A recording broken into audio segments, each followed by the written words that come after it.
One morning, as the city still lay under a gentle veil of mist, the most powerful man of a vast corporation put on an old flannel shirt, pulled a cap over his head, and quietly walked out of his luxurious office. No assistant, no chauffeur, no business cards. Just an ordinary man in search of something money and power could never buy. The truth of being human. For years, he had managed thousands of employees, signed off on thick reports, and made decisions with nothing more than numbers. But there was one thing he had never done: to listen. To listen to the people behind the kitchen counter, carrying trays of food or mopping the floors each night. To listen to the sighs that never echoed through the tall walls of executive offices. Carl Jung once said, "Until you make the unconscious conscious, it will direct your life and you will call it fate." And in that disguised journey, the CEO began to confront the unconscious within himself, where he heard not only the voices of his workers, but also the faint calling of the soul he had long forgotten. This was not merely the story of a director going undercover. It was the story of a man rediscovering his own heart in a world ruled by power and loneliness. Part 1. The Struggle. We all know the city wakes up to the sound of engines and sighs.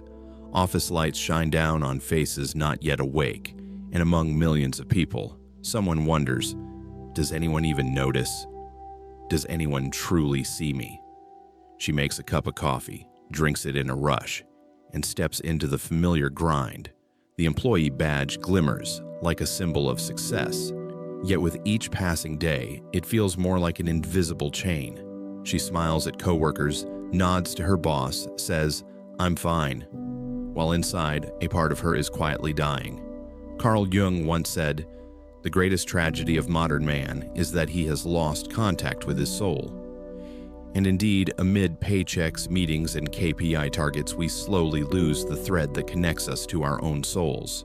We still breathe, move, and laugh, but everything becomes mechanical, as if life itself has been programmed to function without a heart. Somewhere deep within the unconscious, a faint voice whispers, "Stop, listen," but no one hears it, for the noise of the world has drowned every inner sound.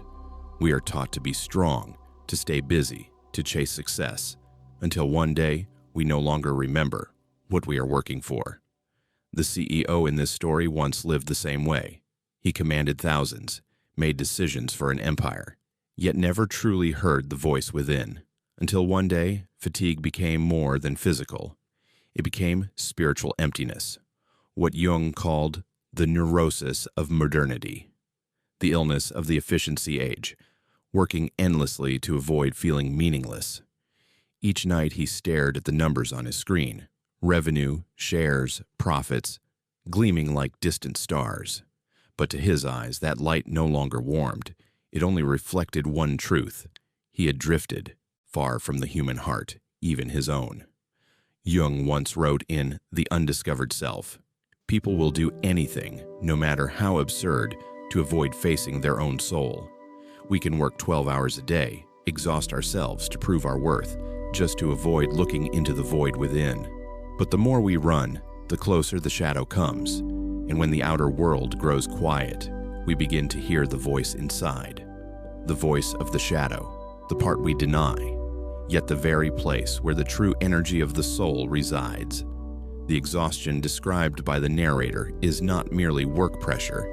It is the sign of a soul knocking on the door. As Jung emphasized, one does not become enlightened by imagining figures of light, but by making the darkness conscious. Light does not come from dreaming of goodness, but from the moment we dare to face the darkness within, the boredom, the loneliness, the doubt in our own worth. And in this opening chapter, the narrator seems to speak for millions of souls who have lost faith in meaning. He does not preach, nor promise happiness. He simply whispers, "I know that feeling. I've been there too." That empathy makes the listener pause. They no longer feel alone in their silent struggle, for the greatest loneliness is not when no one stands beside us. It is when we have abandoned ourselves, when youthful dreams are buried beneath calendars and deadlines, when we smile only to hide our weakness. That is when the soul begins to leave us. Jung once said, "The persona is that which in reality one is not, but which oneself and others think one is." And in today's society, that mask has become our uniform. We wear it every morning and remove it only at night, when no one is watching. But sometimes, even we forget what our real face looks like. That is the quiet tragedy beneath normalcy, living fully in the outer light while blind to the inner one. We are taught how to succeed, but not how to awaken. Taught how to speak, but not how to listen, especially to ourselves. The story begins with a question, yet it is truly a call to awakening. Every journey of individuation, the process of becoming one's true self, begins with a small sign: dissatisfaction, fatigue, or the feeling of meaninglessness. What we call burnout is sometimes not exhaustion, but the soul reclaiming its space. When the narrator asks, "Does anyone even notice?" he is not only asking about the outer world, he is asking you, do you notice yourself? And that is where the story turns, from society to soul, from the machinery of work to the journey home to oneself. Jung wrote in Memories, Dreams, Reflections, "Who looks outside, dreams. Who looks inside, awakes." That line shines like a lantern over this opening. Every pain has its purpose. Every fatigue is a doorway. When we dare to look inward, we find not just darkness, but the place where true light begins. And perhaps that is also the beginning for the CEO in this story. A soul who thought he was managing the world, yet was only just learning to manage himself. Part 1 closes not with an answer, but with a meaningful silence. A pause long enough for the listener to look within.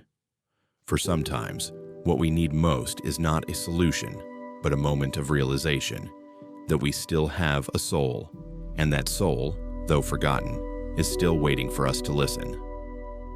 Part 2 The Diner by the Lake. Morning in the outskirts of Chicago began with a thin layer of mist drifting over the still surface of the lake. The faint spring sunlight fell upon a faded sign that read Lakeside Diner, a small place where ordinary people began another ordinary day. The door opened with a gentle chime, and the scent of freshly roasted coffee mingled with the aroma of sizzling oil from the kitchen. The clatter of dishes and cutlery created a kind of symphony, noisy, yet rhythmic, alive with the pulse of daily life. Behind the counter stood Maya Dawson, 26 years old, pouring coffee into porcelain mugs chipped at the rim.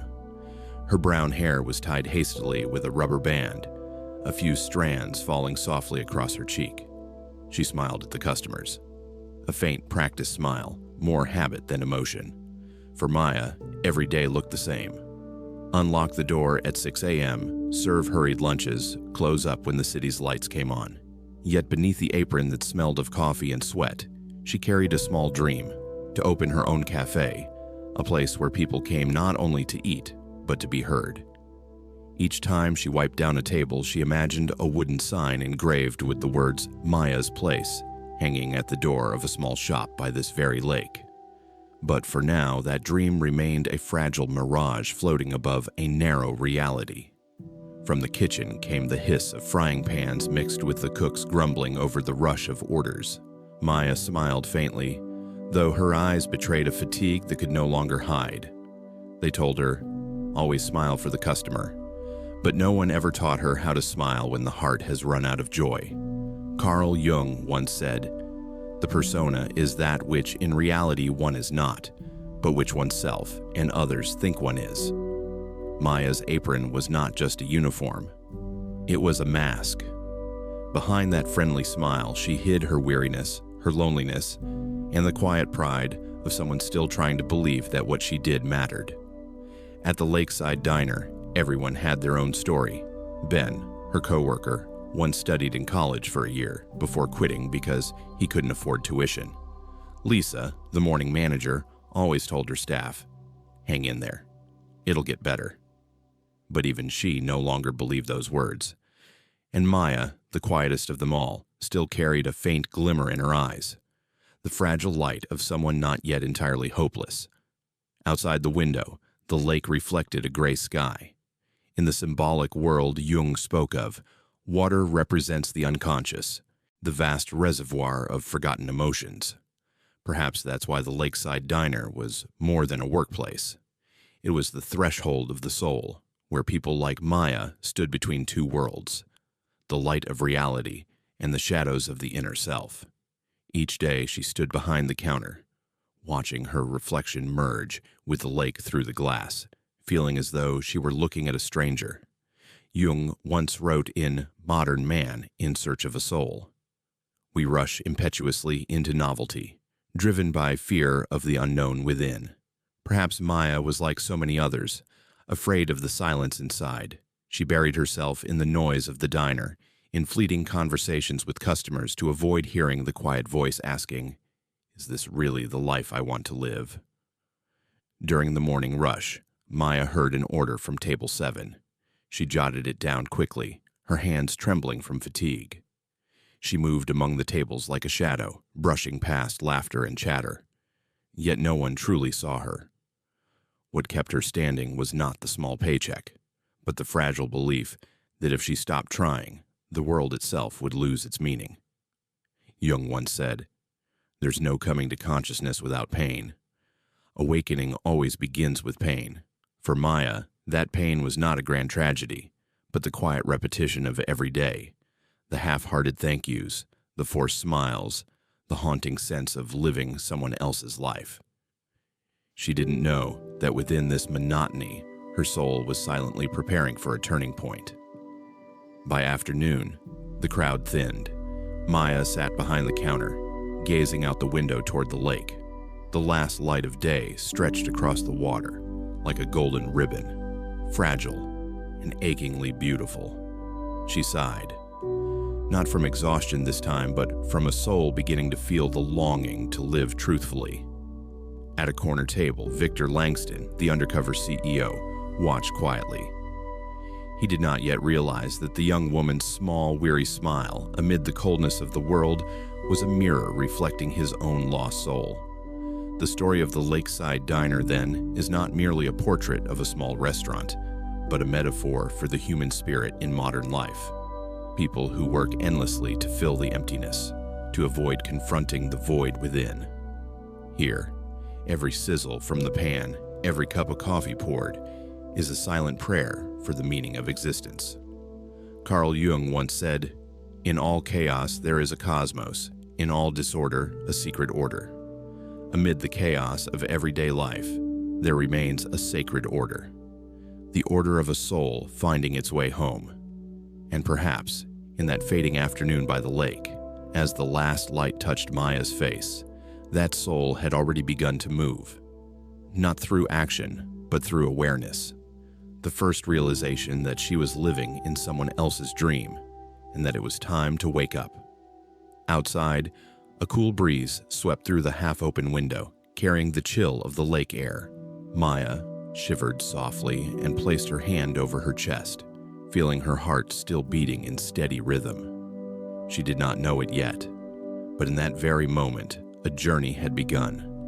The journey of returning to her true self, in a world where every soul is still learning how to smile through what has not yet healed.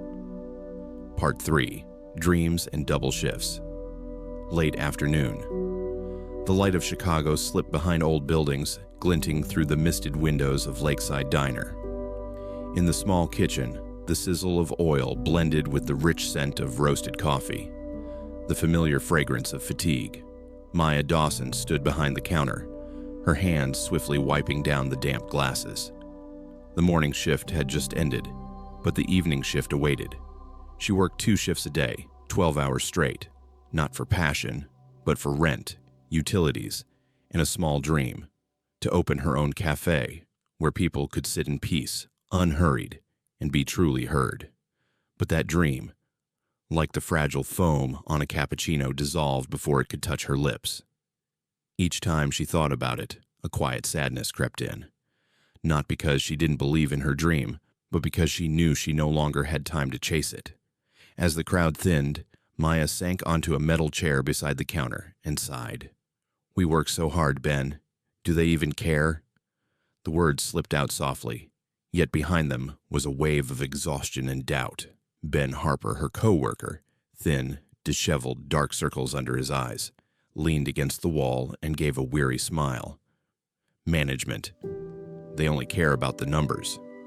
A simple answer, yet it filled the room with silence. Maya looked out the window, where the lights reflected on the lake's surface.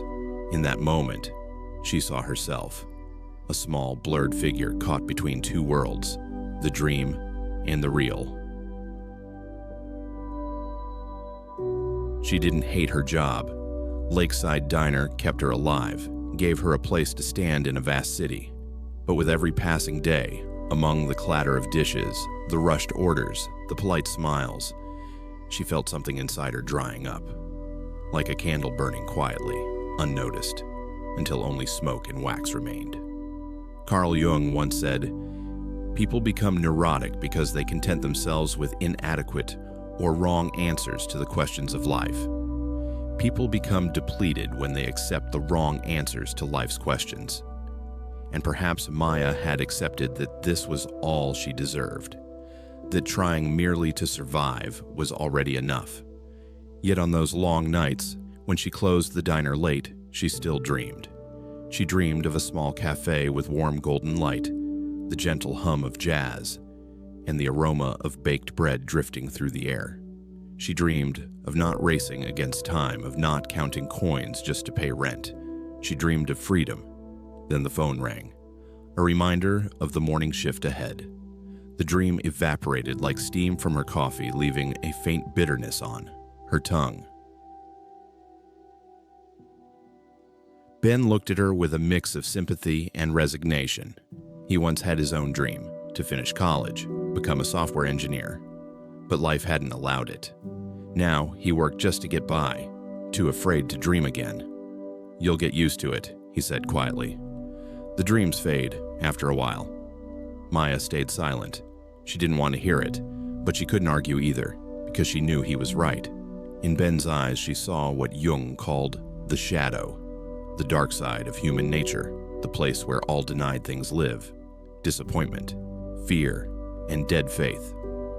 Ben was the reflection of what Maya feared she might become, a soul that had stopped believing in change.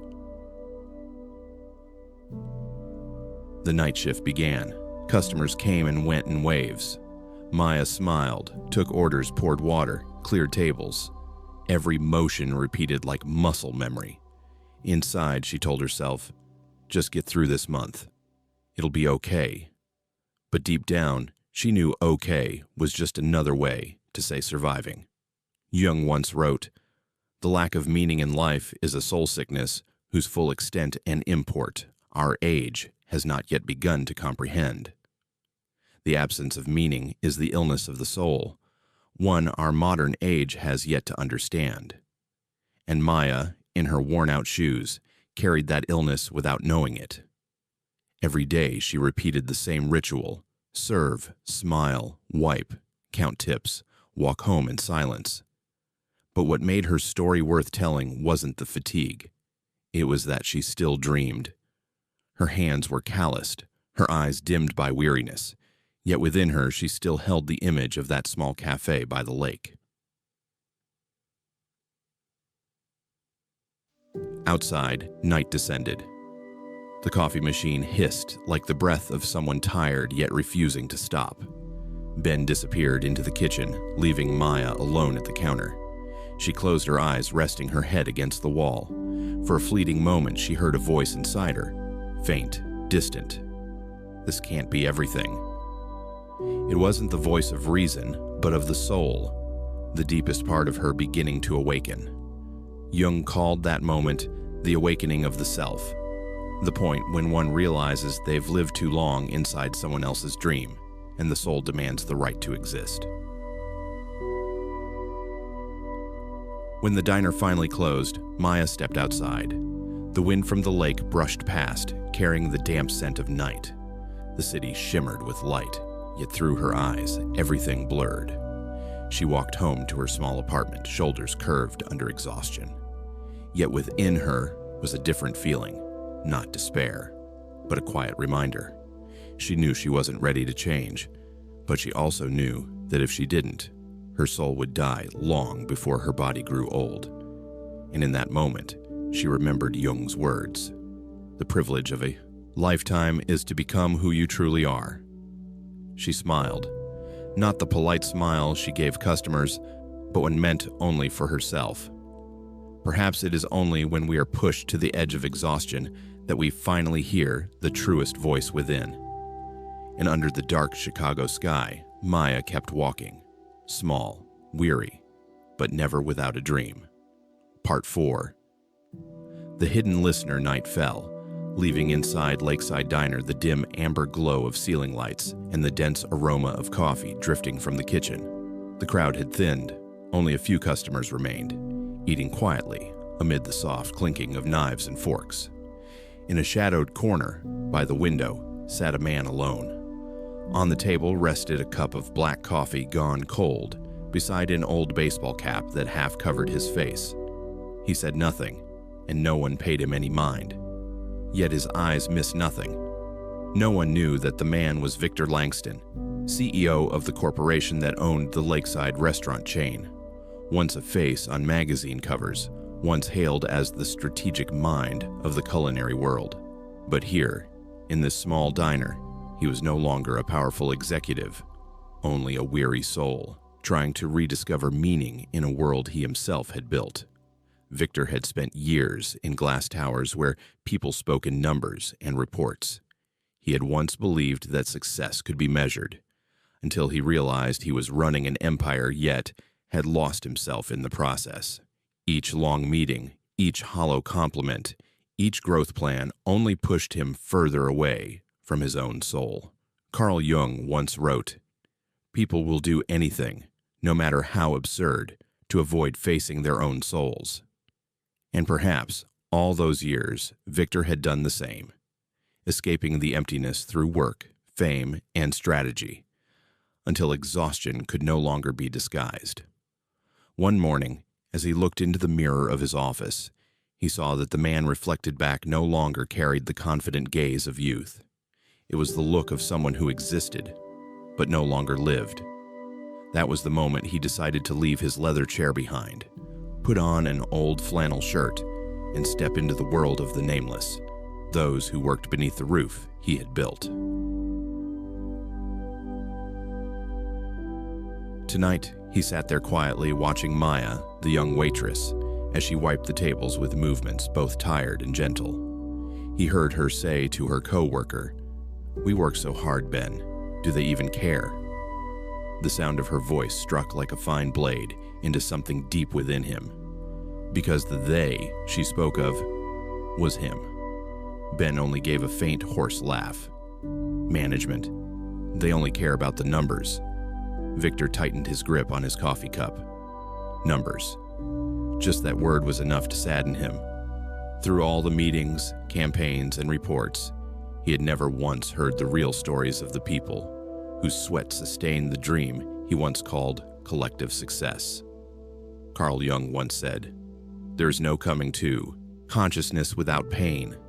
And here, in this humble diner, Victor felt that pain for the first time. Not the pain of failure, but the pain of realization that he had lost his connection to humanity.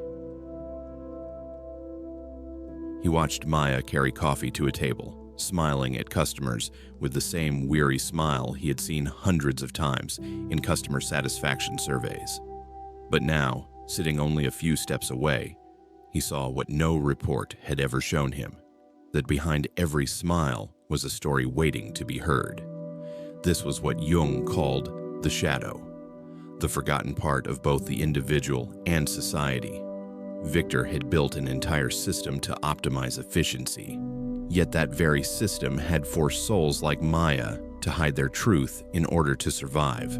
For the first time in years, he felt ashamed, not because of mistakes, but because of ignorance, because indifference had become habit, because he had allowed humanity to be replaced by formulas.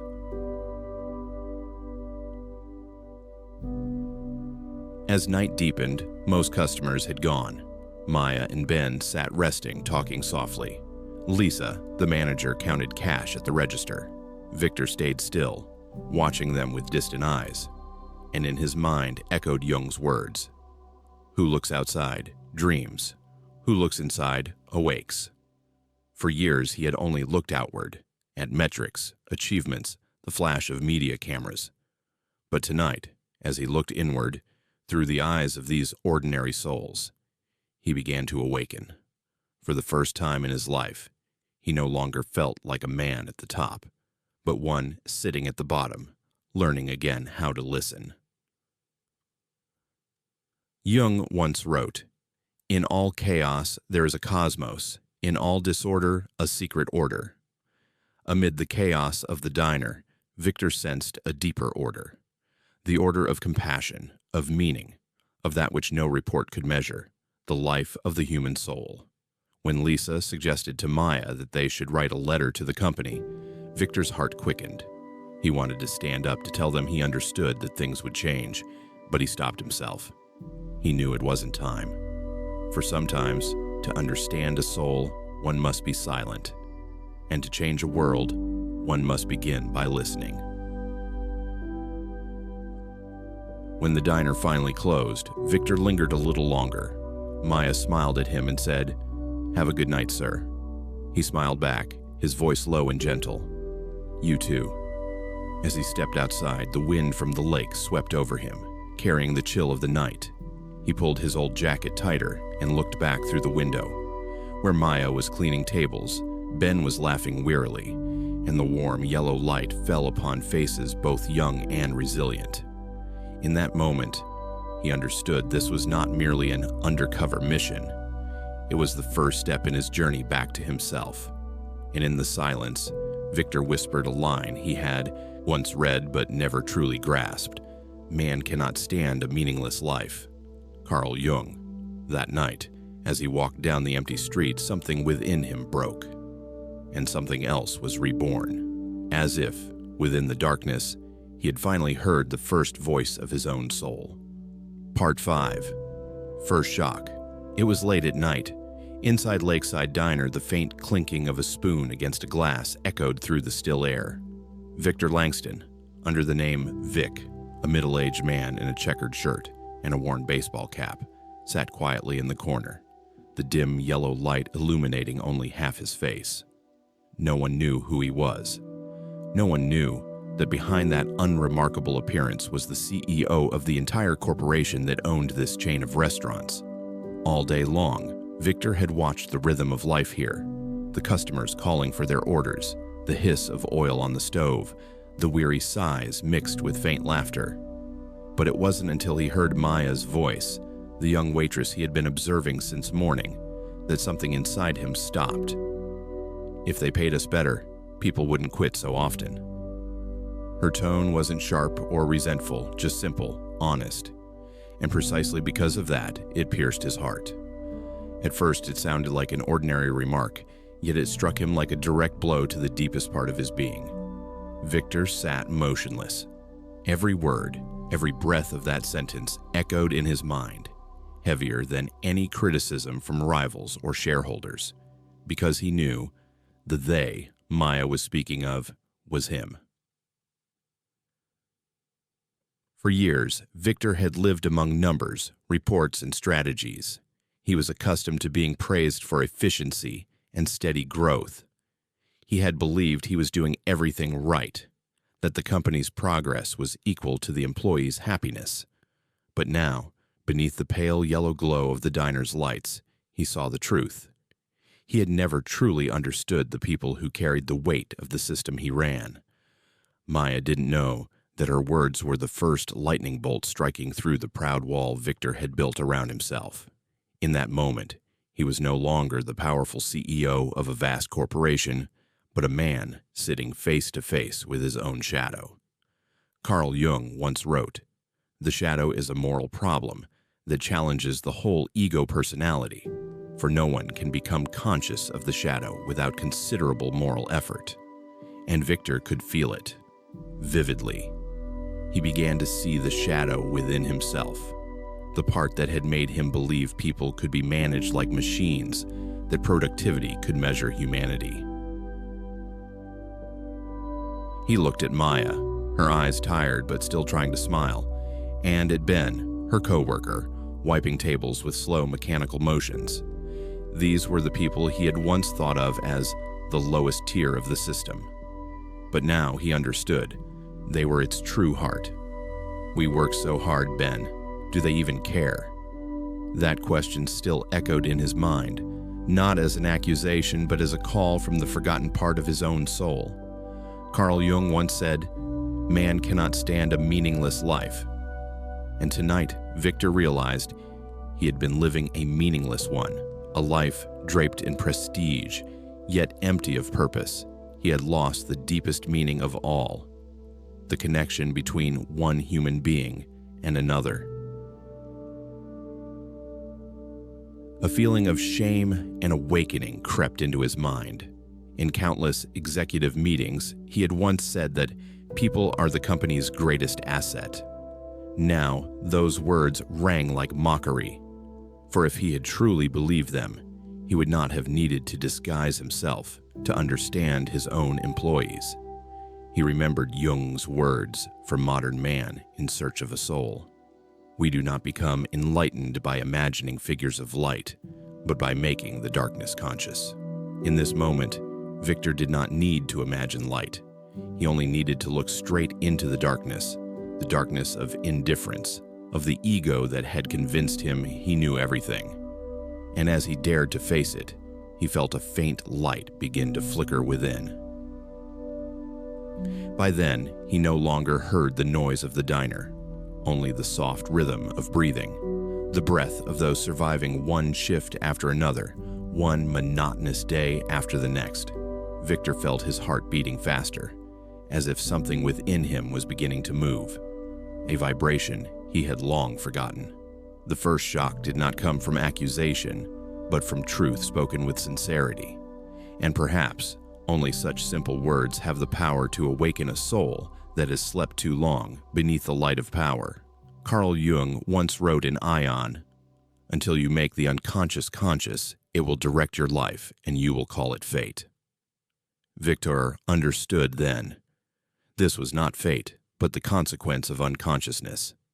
His indifference had created their exhaustion. And now, with the truth laid bare, he could no longer look away. Or that night, as the diner emptied, Victor remained seated. He quietly watched Maya wiping tables, Ben locking the doors, Lisa switching off the lights. The final bulb went dark. Yet inside him, something had just turned on. No one knew that on that night, in a small diner by the lake, a man had begun the journey of becoming human again. No longer a CEO, no longer the voice of reports and profits, just a man facing himself, realizing that others had borne pain in the silence he helped create. Before leaving, Victor glanced at the dimly lit sign, Lakeside Diner. He smiled faintly. For the first time in years, the name held new meaning. Lakeside, a place of reflection where one might finally see oneself in still water. And that night, stepping out into the cold, as the wind brushed his face, he closed his eyes and let the mist touch his skin. A quiet voice rose within him, not Maya's, not anyone else's, but his own, from the depths he had long forgotten. It's time to listen. That was the first shock, and it was also the true beginning of his soul's return. Part 6. Among the workers. The next morning, fragile sunlight spilled across the lake outside Lakeside Diner, glinting off misty windows. Victor Langston returned, still in the humble guise of a stranger. A worn flannel shirt, faded jeans, and shoes dusted with dirt. Gone was the air of a busy CEO. Today he was simply Vic, a quiet man blending into the rhythm of ordinary life. Inside, the scent of roasted coffee filled the air, mingling with the aroma of pastries and the clatter of plates. Maya was preparing for the morning shift, her hair tied up hastily, her face still marked with fatigue, but her eyes steady. Beside her, Alex Monroe, A college student working part-time to pay tuition carried trays of pastries to the counter, whistling a cheerful tune. In the corner, Lisa Torres, the shift manager with calloused hands, was arranging the schedule in a worn notebook. Vic walked in, hung his jacket on the hook, and asked softly, "Anything I can help with?" Lisa looked up and smiled. "If you don't mind wiping tables, there's some coffee spilled over there." And so, a man who once managed thousands of employees began his first task in years, one where no one called him Mr. Langston. He picked up a cloth, wiping each tabletop slowly, clumsily, yet with a strange kind of focus. By mid-morning, the diner was buzzing. The door chime rang again and again. The smell of frying oil mingled with sweat and laughter. Maya rushed between tables, smiling at customers, calling orders. And every now and then, she turned to Vic. "Can you grab some more glasses?" "Left shelf." Victor obeyed carefully, moving with such precision that Maya couldn't help but laugh. "You're holding those like they're made of crystal," he replied gently. "Because someone's entire day went into making sure they shine." She paused for a second, her smile softening, and in her eyes flickered something like quiet gratitude. Across the counter, Alex wiped surfaces as he talked with Vic. He shared stories about juggling 2 jobs to afford tuition, about his mother, who still sent him small amounts of money, even though she had little to spare. "Sometimes I think I'm wasting time," Alex said, "but then I realize giving up wouldn't change anything either." Victor nodded. In that young man's eyes, he saw something he had long lost. A quiet faith that perseverance itself is beautiful, even when unseen. As at noon, the diner overflowed with customers. Everyone was moving fast, Maya serving plates, Alex clearing tables, Lisa handling the register, and Vic bringing water to tables. Amid the chaos, a customer spilled coffee. Maya hurried over, apologizing and kneeling to clean, but Victor was quicker. "It's okay," he said softly. "Let me." They exchanged a surprised glance, then both laughed. And in that small shared moment, Victor realized something profound. When people share small burdens, they begin rebuilding the bridge of humanity. Later in the afternoon, as the rush faded, Lisa sat down, pulling out an unlit cigarette. Her voice was rough but steady. "Complaining won't fix anything, unless we speak up." Maya looked up. Alex fell silent. The air in the diner seemed to hold still. Victor listened quietly. Each word echoed in his mind like a simple yet piercing truth. In all the corporate meetings he had attended, he'd heard countless speeches about company culture, innovation, and listening leadership. But no one had ever said something so plain and so real.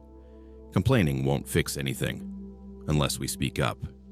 No bitterness, no flattery, no excuses. Just the truth of someone who knew that silence too often keeps injustice alive. Carl Jung once wrote, "The most terrifying thing is to accept oneself completely."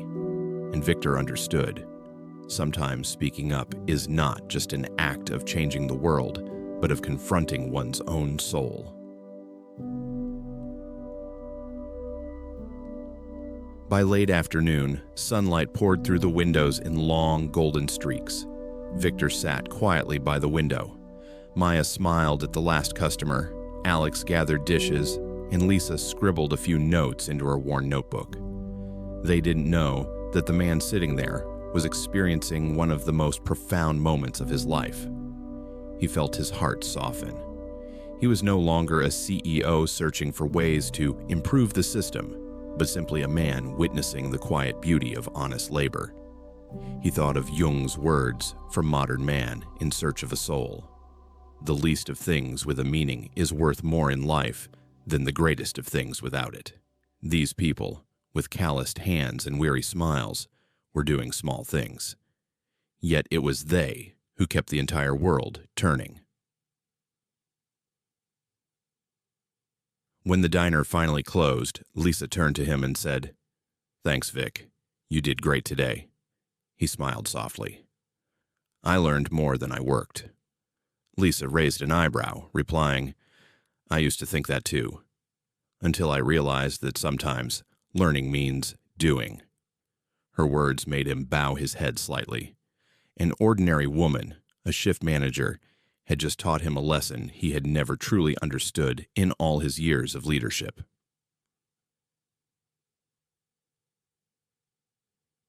That night, Victor stepped out of the diner. The wind from the lake brushed past, carrying the scent of flour, coffee, and sweat, the fragrance of souls living authentically. He looked up at the violet sky and realized that, for the first time in years, he felt he belonged somewhere. Not in a boardroom, not among reports and strategies, but here, among ordinary people, where he was seen not for his title, but for his presence. Carl Jung once said, "Where love rules, there is no will to power, and where power predominates, love is lacking." That night, Victor understood. For years, he had lived in a world of power, and in doing so, had lost his love for people. Yet in just one day among them, amid sweat, laughter, and truth, he had rediscovered what he had long abandoned, the human heart. On his way home, the lights of the lake shimmered on the rippling surface. Victor stopped and looked at his reflection in the water. The man staring back was no longer the cold, distant CEO, but someone who had found his soul again among ordinary lives.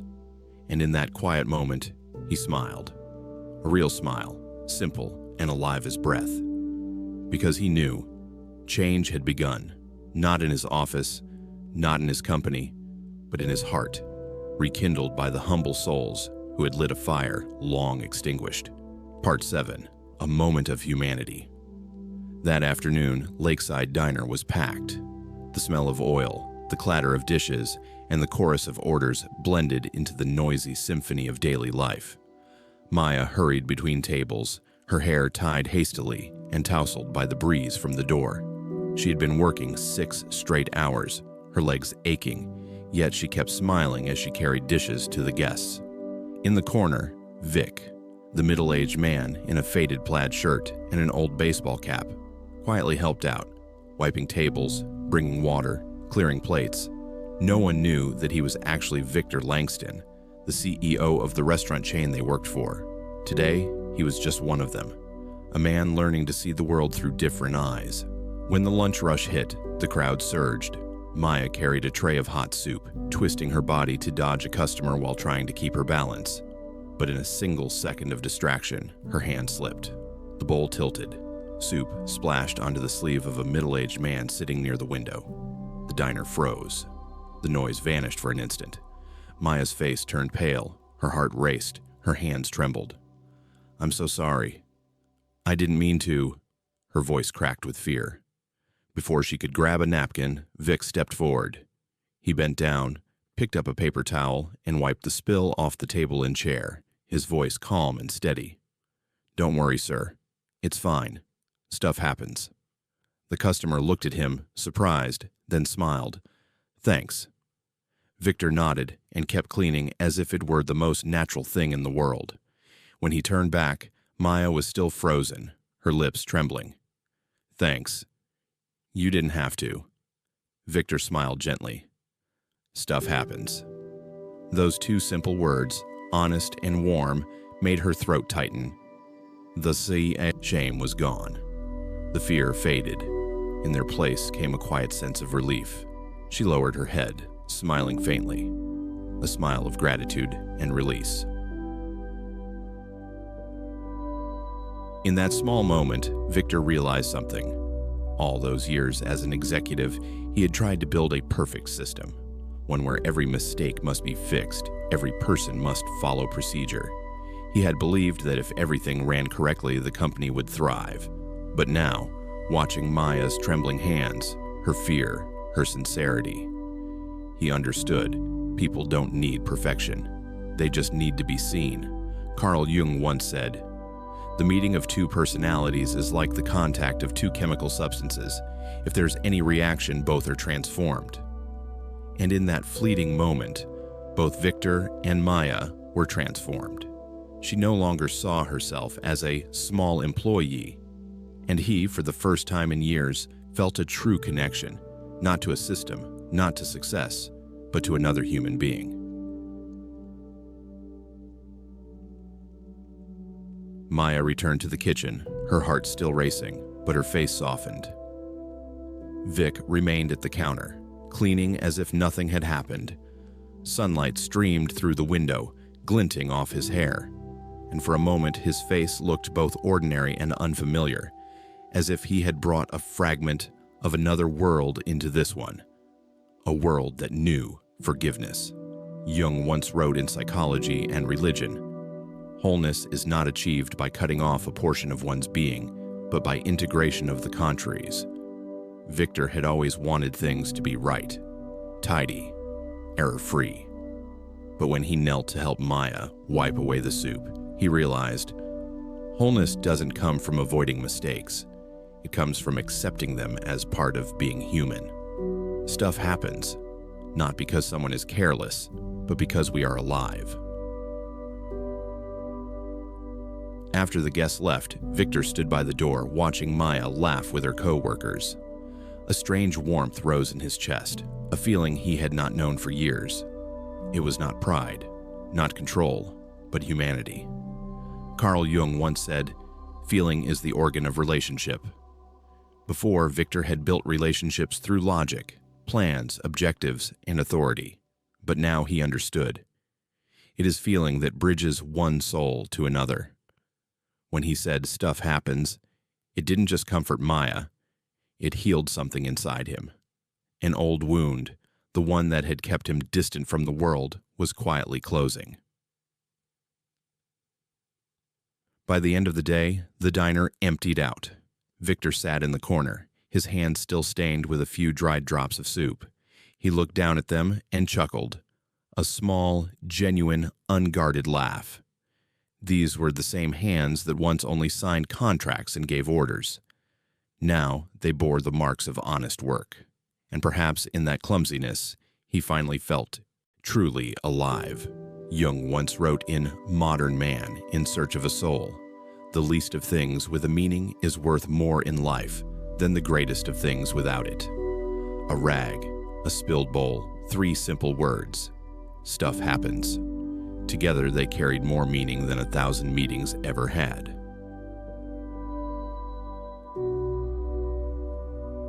When Victor left the diner, the sun was setting. The lake reflected the soft amber sky as a light breeze swept by. He paused to look through the diner's window. Maya was still cleaning, laughing with Alex. In that reflection, Victor no longer saw employees. He saw human beings, tired souls, yet radiant with kindness. He walked slowly, Jung's words echoing in his mind. Where love rules, there is no will to power, and where power predominates, love is lacking. For years, he had lived in a world of power, where people smiled out of fear, not affection. Yet today, in one small act inside a humble diner, he rediscovered something long lost: humanity, the real strength. Every company, every system, every society craves, but so few dare to seek. And that evening, as the lake lay still and quiet, Victor smiled. Because he knew, sometimes a soul does not awaken through tragedy or triumph, but through a simple moment of kindness, when we kneel down, not to save someone else, but to meet the forgotten part of ourselves. Part 8. Truth Revealed. That night, Lakeside Diner rested under the faint yellow glow of its low-hanging lamps. Outside, the wind swept in from the lake, carrying a chill and the soft murmur of waves against the shore. Inside, the team prepared to close after a long, exhausting day.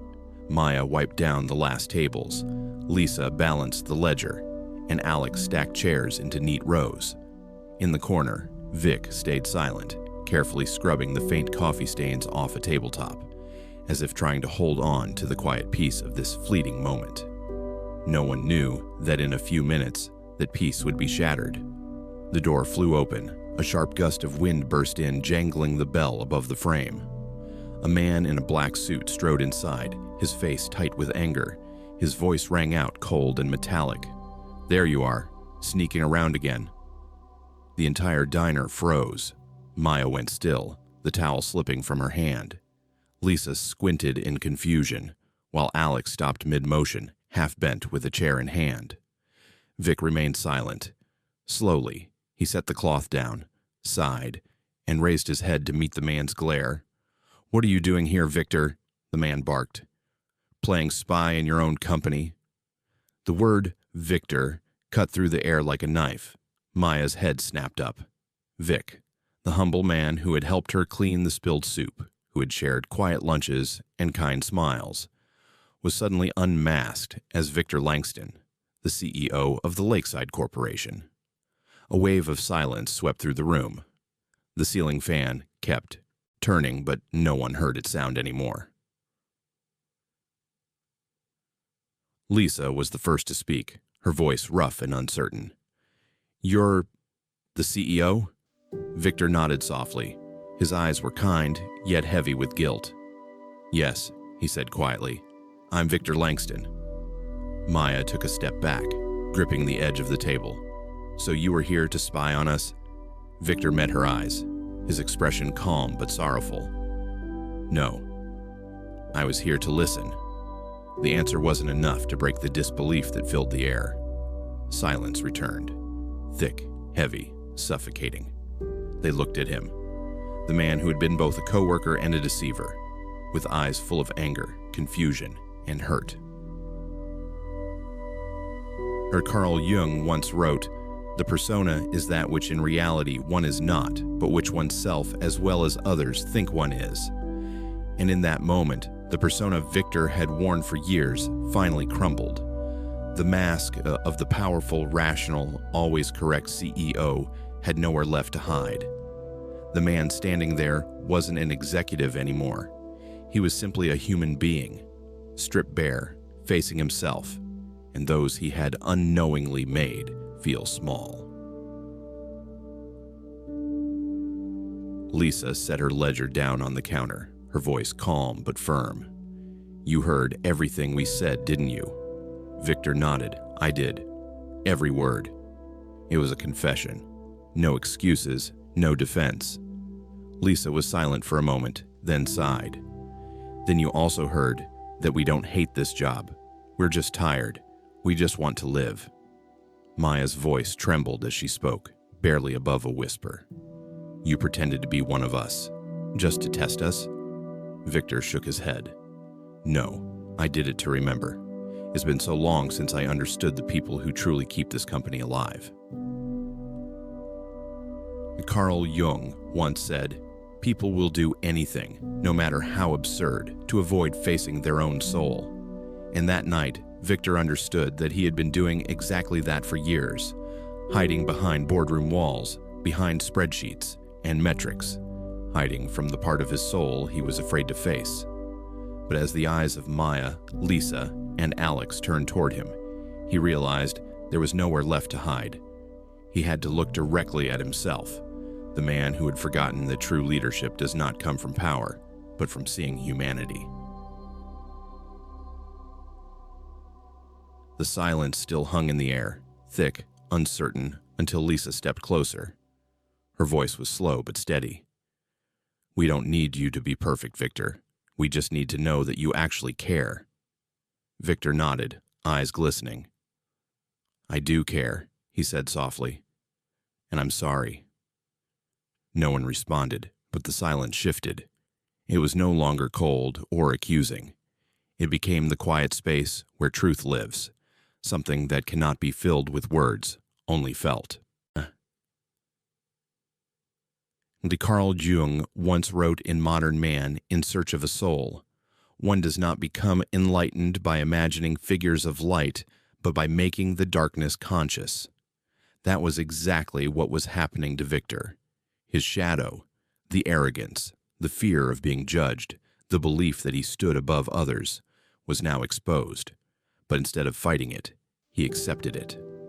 And in that humility, he found what he had lost for so many years: truth. Late that night, after everyone had left, Victor remained alone. The ticking of the clock echoed in the empty diner. He looked around the room. The same space that had been full of laughter just hours ago, now dim under the last yellow lights. He picked up the rag that still bore traces of coffee and clenched it gently in his hand. It wasn't valuable, yet in that moment it became a symbol of truth, rough, simple, but real. As Carl Jung once said, the privilege of a lifetime is to become who you truly are. And perhaps that night, Victor Langston began to live that privilege. No more masks, no more fear, only a man, flawed, remorseful, but with a fragile faith that real change always begins with truth. When he stepped outside, the night wind swept in from the lake, carrying the scent of salt and mist. The moonlight shimmered on the water like a mirror. Victor stopped and gazed at his reflection. The man staring back was no longer the proud CEO of the morning. He was simply a human being, learning at last how to forgive himself. He smiled faintly and walked into the night, because sometimes truth does not come to destroy us, but to return to us the soul we have lost. Part 9. The Apology. That night, the air inside Lakeside Diner felt heavy, as if even time itself had stopped. After the truth was revealed, no one said another word. Maya stood still at the counter, a half-folded cleaning cloth frozen in her hand. Alex lowered his head, avoiding everyone's gaze, and Lisa, always the strong one, now could only stand in silence, watching the man in the middle of the room with a weary face and deep-shadowed eyes. Victor Langston. He was no longer the humble, quiet Vic, but the CEO of the entire restaurant chain. The man who had once entered this diner as a stranger now stood completely unmasked, exposed before the very people he had once seen merely as employees. The truth cut through trust like a blade. Every sound was swallowed by silence. Then, in the midst of that thick stillness, Victor slowly lifted his head. He looked at each of them, Maya, Alex, Lisa, and spoke in a low, rough, but steady voice. Yes, I heard everything, and I'm sorry. It was not the voice of a man giving orders, not the tone of a CEO trying to save face. It was the voice of a human being, truly remorseful. Lisa blinked, her lips trembling slightly, but she quickly regained her composure. She took one small step forward and said softly yet firmly, "We're not angry, Victor. We just want to be heard." Maya nodded. Alex looked down, then lifted his eyes again and filled with honesty. No one wanted to punish him. They only wanted to be heard. Victor stayed silent, as if listening not only with his ears, but with his soul. Every word Lisa spoke echoed inside him like a bell. We just want to be heard. That simple sentence felt to Victor like a mirror reflecting his entire life. For years, he had led people without ever truly listening to them. He listened to reports, to numbers, to strategies, but never to the sighs of those working under the dim lights or the quiet sound of sweat falling during late shifts. Carl Jung once wrote, "Listening is a magnetic and strange thing, a creative force." Victor had always believed leadership was about making decisions, about control. But now he realized, true leadership begins with listening. Not listening to respond, but to understand. Not listening to reply, but to feel. He took a deep breath and spoke quietly. "Lisa, Maya, Alex, I'm sorry. I didn't realize things had become this bad. I thought everyone was okay." Lisa shook her head. No one's ever truly okay when they're not seen. Her words stopped Victor in his tracks. Not seen. Those two words pierced deep into his mind like a needle. A simple truth he had forgotten for far too long. He remembered Jung's words in Modern Man, In Search of a Soul. People will do anything, no matter how absurd, to avoid facing their own soul. Yes, for years, he had avoided his own soul. He hid behind boardroom tables, behind titles, behind graphs of growth and success. He thought he was building the future, yet all along he was losing the present, losing his connection to humanity. And now, standing before him were not employees. They were mirrors, each reflecting the very fragments of humanity he had abandoned. Maya, simple faith. Alex, quiet worry for the future. Lisa, strength tinged with pain. Each of them carried a piece of the inner world Victor had lost. "You don't have to be perfect, Victor," Lisa said softly. "We just need to know that you truly care." Victor nodded, his eyes glistening. "I do care, and I will listen, starting today." No one clapped, no one smiled, but the air inside the diner seemed to ease, like a storm that had passed, leaving a peaceful stillness behind. Carl Jung once wrote, "There is no coming to consciousness without pain." And indeed, Victor was in pain, but it was no longer the pain of collapse. It was the pain of rebirth. Pain from realizing he had been wrong. Pain from seeing how pride had blinded him. But it was this very pain that opened a door leading to truth. Maya smiled faintly. Alex placed a hand on her shoulder, as if sharing the same emotion. No one needed explanations anymore. They only needed to see that he was truly listening. In that moment, Victor felt something inside him begin to melt. A thick layer of ice that had been frozen for years. He could finally feel the real heartbeat of this work. Not from profit, but from people. From Lisa, with her unwavering eyes. From Maya, with her sincere smile. From Alex, with his fragile hope. Each of them, Victor realized, carried a fragment of his own soul. The part he had denied while living as the executive. And Carl Jung once wrote, "The privilege of a lifetime is to become who you truly are." And in that moment, Victor understood. His apology wasn't only for them, it was for himself. Because only by admitting that he had failed to listen could he truly begin to hear. Not only the voices of his employees, but the quiet voice of his own soul, which had been silent for so long.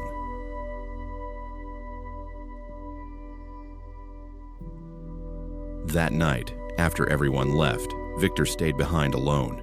He turned off each light one by one until only a single dim glow remained, shining over the table where he had stood to apologize. He placed his hand upon it, closed his eyes, and whispered, "Thank you. Thank you for being seen. Thank you for forgiveness. Thank you for the pain that led me back to myself." Outside, the wind from the lake carried the chill of night and the soft sound of waves against the shore. But inside him, something new had begun. A quiet faith that humanity can always begin again if only we have the courage to say, "I'm sorry." Part 10, The Turning Point. The next morning, a thin veil of mist covered the sky above Chicago. The city seemed as though it had just awakened from a long, contemplative night. In the top-floor office of Lakeside Enterprises, Victor Langston sat quietly by the window. Below, crowds were rushing into the start of a new day. But inside him, everything had changed. After that night in the small diner, something within Victor had shifted forever. In the past, every morning, for Victor meant reports, meetings, growth charts, and profit graphs. But today, as sunlight pierced through the thick glass, he no longer saw a system in motion. He saw people, hands at work, sweat falling, hearts quietly longing to be understood. At exactly 8 o'clock, the conference room lights flicked on. Every senior executive was present. The air was solemn, heavy. Everyone knew something unusual was about to happen, though no one knew exactly what. Victor entered. No briefcase, no documents, just a man in a simple suit. He stood at the head of the table, the morning light reflecting softly across his calm face. For a long moment, he said nothing. Then, with a steady yet warm voice, he began. "We're raising the wages for all staff across Lakeside Diners, effective immediately." The entire room fell silent. A few exchanged glances. Others frowned. Victor continued, "We're also improving health benefits. And starting next month, I'll personally host open dialogues between management and staff. No filters, no hierarchy. Everyone deserves to be heard." The chief financial officer shot up from his seat. "Victor, are you serious? Do you know how much that's going to cost?" Another voice chimed in. "The investors won't approve this. It goes against every operational principle we've built." Victor remained quiet. He looked around the table, his gaze unwavering. Then he spoke, slowly but firmly. "Without them, we have nothing." Those last 3 words landed like a hammer blow, echoing through the still air. No one spoke.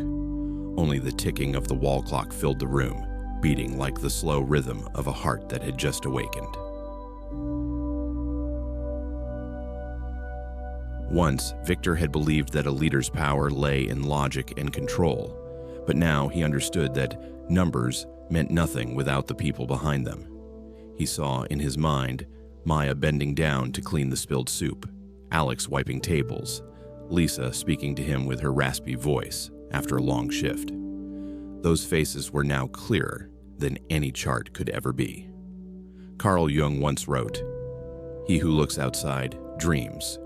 He who looks inside awakes." And now, Victor knew he had awakened. For years, he had looked outward, at markets, at competitors, at stock prices. But he had never looked inward, into himself, into the soul of the company he led. Only when he walked into the lakeside diner as an ordinary man did he finally see, behind every brand are human beings, struggling, striving, surviving. One of the marketing directors cautiously asked, "And what if this causes our stock value to drop?" Victor smiled, and calm but resolute. "Then let it fall. We've been chasing numbers for too long. It's time we start building people again." In that room of power and precision, for the first time, something was spoken, not from strategy, but from the heart. Jung once wrote in Modern Man in Search of a Soul, "The least of things with a meaning is worth more in life than the greatest of things without it." And indeed, meaning had returned to Victor, not through profit, but through humanity. When the meeting finally ended, the room remained quiet. Some sat in deep thought, others stared at their papers, unable to write a single word. Victor gathered his notes and prepared to leave. Before stepping out, he turned back to face them and said, "For years, we've been leading a company. Now let's start leading people." The door closed, softly behind him. No one spoke, but they all knew. They had just witnessed a turning point, not only for the company, but for the man who led it.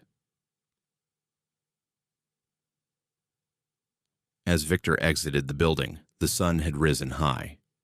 He took a deep breath, as if for the first time in years, he could truly feel the air of the world. The streets were bustling. Employees in lakeside uniforms hurried toward their morning shifts. They didn't know that their CEO had just emerged from a battle, not with the market, but with his own ego. Carl Jung once said, "There is no coming to consciousness without pain." And that morning, Victor knew. He had felt enough pain, but because of that, he also felt lighter. For the first time, he was no longer leading from fear, but from faith. By noon, Victor stopped by the small lakeside diner, the very place where it had all begun. Lisa stood at the counter. Maya carried trays of pastries, and Alex was mopping the floor.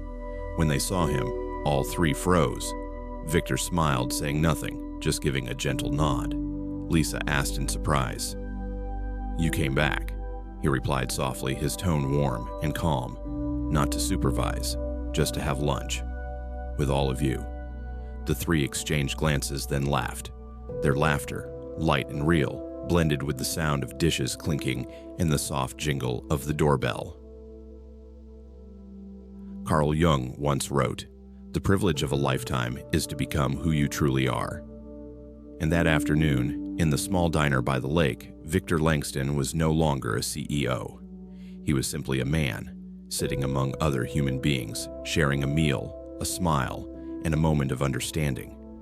His turning point was not born from policy or power, but from a return to his true self, where compassion and awareness finally took the lead. Outside, sunlight shimmered across the surface of the lake. A gentle breeze carried the scent of roasted coffee and the sound of laughter from within the diner. And there, in that simple, quiet moment, a man who had once lived in a world ruled by reason rediscovered what Jung called the soul of life. A place where one human being finally learns to see another. Part 11. The Change. In the months that followed, the atmosphere at Lakeside Diner was completely transformed. Anyone who had walked into this place before would have been astonished by the warmth now radiating through the air. There were no more weary sighs after long shifts, no more hollow eyes of workers merely surviving hour by hour. Now, everything seemed illuminated again, by faith, by dignity, and by the quiet joy of belonging. Mornings began with laughter instead of tired complaints. Maya still worked as diligently as before, but her smile was no longer forced. Alex, the young college student who once hid his exhaustion after every shift, now joked with customers, his voice full of confidence. And Lisa, the once stern shift leader, had learned to say thank you to each employee at the end of the day. People no longer called Lakeside just a small diner by the lake. They called it a place where you feel seen. Every cup of coffee poured now carried not only flavor, but the warmth of human connection. One afternoon, as sunlight slanted through the windows, Victor Langston pushed open the door. No more flannel disguise, no more cautious eyes. He walked in like an old friend returning home. Maya saw him first, smiling brightly. "Hey, Vic, black coffee again?" He chuckled. "Yes, and maybe a little time to hear how everyone's doing." For a moment, the diner grew still, not out of fear, but emotion. They no longer looked at him as the distant CEO from the top floor, but as someone who had truly come back. Victor sat at his familiar corner table, near the window where the lake shimmered in the light. He observed quietly, not with the gaze of an executive, but with the eyes of a man rediscovering the soul of what he had once lost. The gentle clinking of dishes, the calls from the kitchen, and somewhere, a ripple of laughter. These simple sounds, once ignored, now felt like the heartbeat of something alive, the heartbeat of a collective soul he was finally learning to hear. Carl Jung once wrote, "Feeling is the organ of relationship." And now Victor was living that truth, not through reason, but through feeling. He didn't ask for productivity reports, nor demand performance updates. He simply asked, "How's everyone doing? Are things all right?" A question so simple, yet more healing than any strategic meeting he had ever led. Maya told him she was saving up to open a small cafe, a dream she once thought was impossible. Alex proudly shared that he had just paid his tuition this term without borrowing. Lisa said she had finally learned to rest on weekends because now there's someone to share the load. Victor listened to each story, his eyes gleaming with both pride and quiet awe. He didn't say much, only nodded, smiled, and absorbed their words. And in that moment, he realized what he had long forgotten. Leadership is not about commanding. It's about listening. Jung once said, "The meeting of two personalities is like the contact of two chemical substances. If there is any reaction, both are transformed." Lakeside had transformed, and so had Victor. He no longer felt above or outside the team. He was part of it, a living cell within a body that had come back to life. The company hadn't changed merely because of higher wages or new policies, but because people had rediscovered trust. And the most extraordinary thing was this. When trust returned, productivity naturally rose, revenues stabilized, yet no one cared about the numbers anymore. They simply wanted to do their work well, not out of fear, but out of love. One quiet evening, as the diner emptied, Maya brought Victor a cup of freshly roasted coffee. "You know," she said softly, "everyone keeps saying you changed everything." Victor smiled, shaking his head. "No, Maya, you did, all of you. I just learned how to see." Her smile lingered, but in her heart she felt something deeper, that true change never comes from command but from awakening. Carl Jung once wrote, "Wholeness is not achieved by cutting off a portion of one's being, but by integration of the contraries." Lakeside had become the embodiment of that truth. Where logic once ruled, there was now space for feeling. Where work had once been a burden, it had become a joy. Where power had once divided, empathy and presence now united. As the afternoon faded, golden light poured across the diner's glass windows. Victor sat there, hands around a cup of coffee gone cold. Outside, the lake reflected the sky's shifting colors, blue, amber, lavender, like the quiet transformation of his own soul after a long journey home. He smiled, exhaled, and in that breath there was peace, as though he had finally understood the meaning of being human. Carl Jung once said, "The privilege of a lifetime is to become who you truly are." And perhaps, after years of leading through intellect, Victor Langston had finally returned to being human. A man who listens, who understands, and who knows that true change lives not in profits, but in the heart.